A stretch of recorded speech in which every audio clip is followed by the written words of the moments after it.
Let's ask it a different way. Either, this is the initial invoice, Prime Minister, initial invoice, either the taxpayer paid the initial invoice, or it was the Conservative Party, or it was a private donor, or it was the Prime Minister.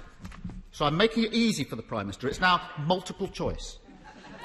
There are only 4 options. It should be easier than finding the chatty rat, Mr. Speaker. So I ask the Prime Minister again, who paid the initial invoice, Prime Minister, for the redecoration of the Prime Minister's flat, the initial invoice?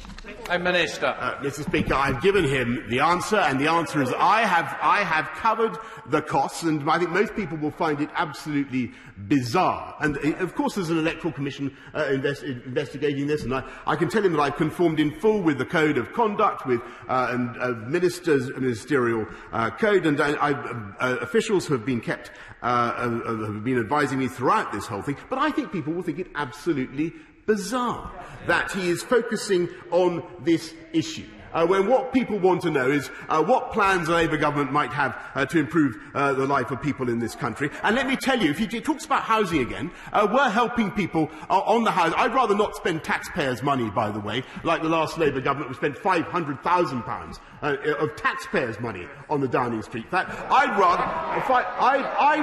yes, they did, tarting it up. I would much rather help people get on the property ladder, and it's this Conservative government that has built 244,000 homes in the last year, which is a record over 30 years. This is a government that gets on with delivering on the people's priorities, while he continually raises, I think, issues that most people would find irrelevant to their concerns.